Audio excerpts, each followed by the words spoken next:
My evening routine starts after I finish my work for the day, and I like to ease into it by going outside.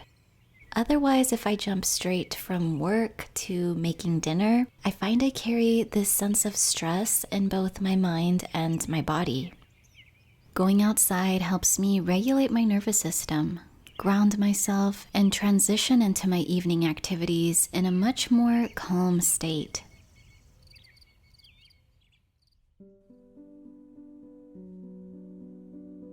For those of you who know me, you know I'm all about simple cooking. Long ingredient lists and hours in the kitchen isn't really my thing, because cooking isn't exactly my passion. So the less time I have to dedicate to it, the happier I am. That doesn't mean I can't find ways to make it enjoyable though. Listening to a good podcast or playing my favorite music turns this into a fun and sometimes even educational experience. But I have to say the real game changer has been trying new recipes every week. My top priorities when it comes to meals are simple and healthy. Food that nourishes my body and that's relatively easy to make. So that's what I search for online. And this strategy has helped me build a collection of go-to meals I actually enjoy. I keep them all stored in my favorite meal planning app, and then I just rotate them throughout the month. You could say it's a sort of system I've created for myself for easy, stress-free, and delicious meals. Today I'm making a roasted cauliflower burrito bowl. It's the perfect example of what I love. Super easy to make, full of flavor, and filling, but still light enough for my body to digest before I go to sleep.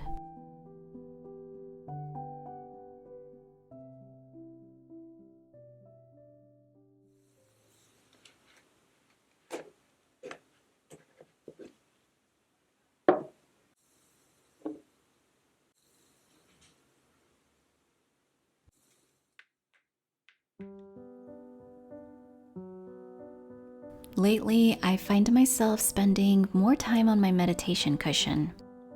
Even though I practice mindfulness and do my best to live a stress-free life, I find there are periods where I simply feel overwhelmed, overstimulated, with messages, traffic, emails, everyday conversations, social media, appointments, to-do lists. It all comes together and creates one big noise in my head. It's like I'm on high alert and everything feels a little too loud and a little too much. During these times, I turn to my breath. My meditation cushion is the place where I can hit the mute button on the world, recenter myself, and find peace within.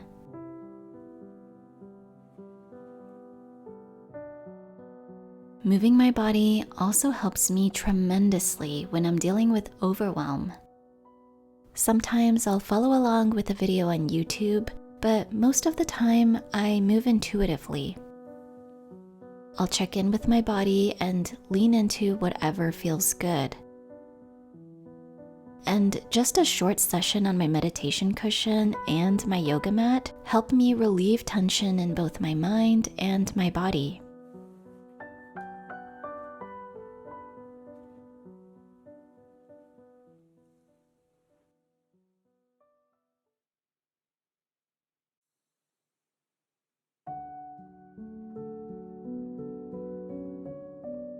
I've been on the hunt for a new cleanser ever since my favorite one was discontinued. For now, I've been using this one by Thayer's. I enjoyed their toner in the past, so I thought I'd give their cleanser a try. And so far, it gets the job done. It's not my favorite, but I do like that it's gentle and has clean ingredients.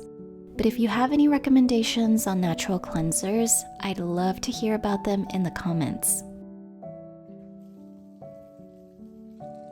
They say that the things you teach or share with the world are the things that you actually need most. And personally, I think there's profound truth in this. It's the very reason I create content on self-care. Not because it comes naturally, but because it's a constant reminder that I, like so many others, need to prioritize my own well-being.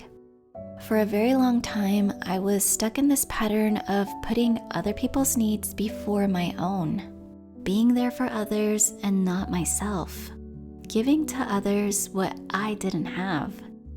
That's why these seemingly small acts of self-care, like lighting a candle, are so important to me. These moments remind me that I am worthy of my own time and of my own love. And when I take care of myself, I can be a more present and supportive person for those around me.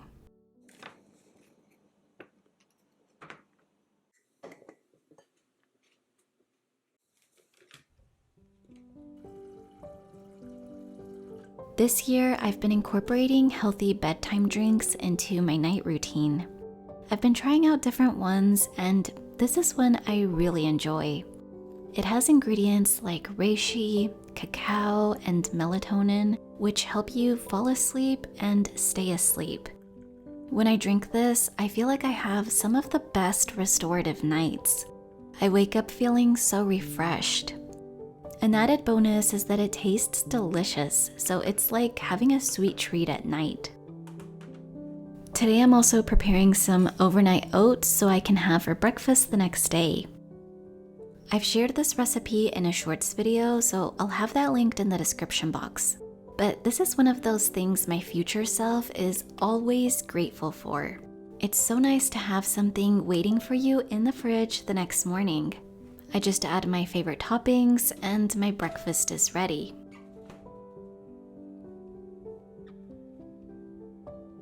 While I let my drink cool down a bit, I'm going to sanitize the at-home microneedling tool I use by Banish, which is the sponsor of today's video. This tool is a staple in my acne scars skincare routine. It has tiny, ultra-fine needles that create little pricks in the skin. These micro-injuries trigger the body's natural healing response, which means there's a boost in collagen production. And collagen is key for smoother, younger-looking skin, so it helps with things like wrinkles and scars. One of the things I love most about the Banisher is that it uses a stamping motion instead of rolling.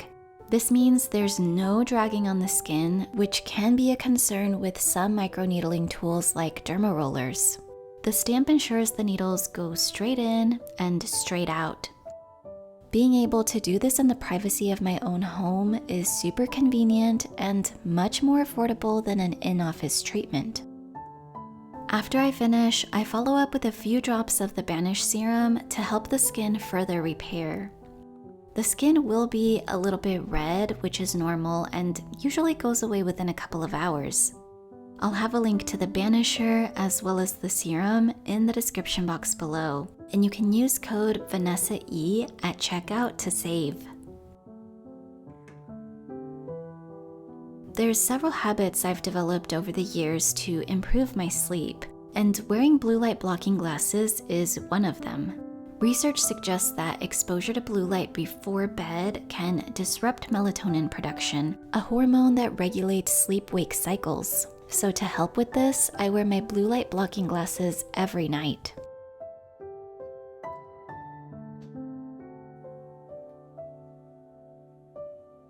I'm getting back into the habit of writing things I'm grateful for right before I sleep. Last year, this practice was a nightly habit where I'd reflect on the day's most meaningful moments. And when I look back on some of the things I've written, I confirm it really is the simple, everyday things that make life beautiful. A breathtaking sunset, a heartfelt conversation, or even a simple, kind gesture from a stranger. Reflecting on these everyday blessings fills each day with a sense of fulfillment. I go to sleep with a grateful heart, feeling hopeful and eager to wake up and do it all over again the next day. I hope you enjoyed this video. Thank you so much for watching. Take care, and I'll see you soon.